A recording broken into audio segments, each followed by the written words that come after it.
میں آسمان سے پانی اتارا، اس سے تمہارا پینا ہے، اور اس سے درخت جن سے چراتے ہو، اور اس پانی سے تمہارے لیے کھیتی اگاتا ہے، اور زیتون اور کھجور اور انگور اور ہر قسم کے پھل، بے شک اس میں نشانی ہے دھیان کرنے والوں کے۔ اب دیکھیں ایک ہی پانی ہوتا ہے، وہ درخت کو لگتا ہے آم کے تو درخت میٹھا ہوتا ہے، اور وہ کنوں کو لگتا ہے تو اس میں کھٹاس ہوتی ہے۔ کون ہے جو ایسا پتہ کرنے والا ہے؟ ٹھیک ہے، اسی طریقے سے اللہ تعالیٰ جل وعلا یہ ساری نشانیاں بیان فرماتا ہے، اور ان ساری نشانیوں کو بیان کرنے کا مقصد کیا ہے کہ انسان غور کرے، ان چیزوں کو دیکھ کے اس کو احساس ہوگا کہ اس کائنات کا کوئی ہے جو بنانے والا ہے۔ بار بار اللہ تعالیٰ فرماتا ہے کہ، اور یہ یاد رکھیے گا، ہماری جو نوجوان نسل ہے وہ زمانہ یا وہ عمر کا حصہ کہ جس حصے کے اندر ان کا ان دلائل پر ایمان پختہ ہونا ہوتا ہے، اس حصے میں وہ اسکول کالج میں جاتے ہوئے اپنی زندگی کا بہترین حصہ وہ وہاں پہ ضائع کر دیتے ہیں، انتہائی معذرت کے ساتھ۔ ضائع کس طرح کر دیتے ہیں؟ ایک بچہ پہلی سے 10ویں تک وہ اسکول میں گیا، اسکول اور اکیڈمی، شام کو تھکا آیا، صبح سے شام تک اس نے 2 × 2 4 ہی پڑھا، ABC اور ABC سے کچھ بنانا ہی سیکھا، اس کے سوا اس نے کیا سیکھا؟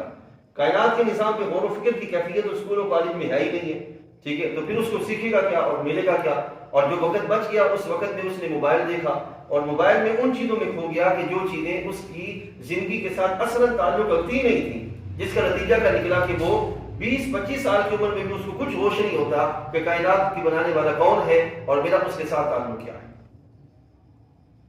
ٹھیک ہے نا؟ جو حقیقت ہے وہ تلخ ہے۔ اب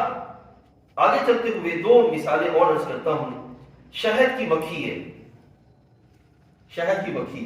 اللہ تعالیٰ جل وعلا فرماتا ہے کہ ہم شہد کی مکھی کو وحی کرتے ہیں کہ وہ زمین پر مختلف پھلوں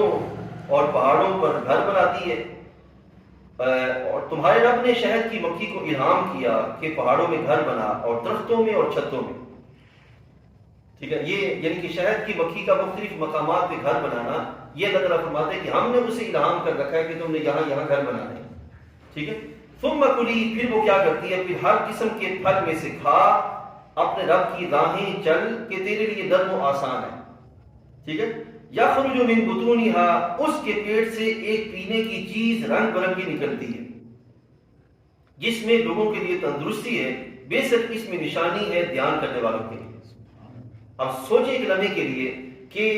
مختلف قسم کے پھولوں اور پھلوں کا رس جو ہے وہ چوستی ہے، اور چوس کر وہ لا کر ایک مقام پہ جمع کرتی ہے۔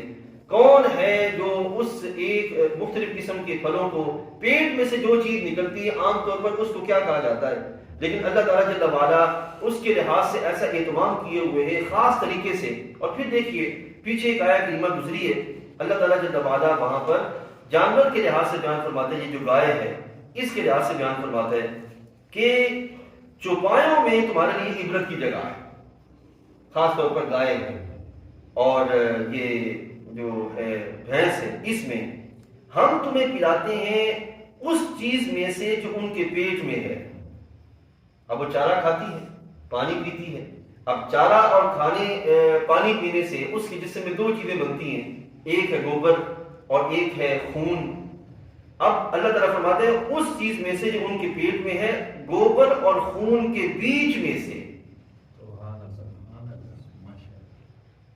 یعنی کہ بیدے میں جو چیز گئی وہ آگے اس کی جو شکل بنی، اور اس کے بعد ایک چیز اس کی شکل خون کی صورت میں بنی، تو اللہ تعالیٰ فرماتا ہے کہ ان دونوں کے درمیان میں سے ہم ایک نئی چیز نکال کے تمہیں دیتے ہیں، اور وہ دودھ ہے۔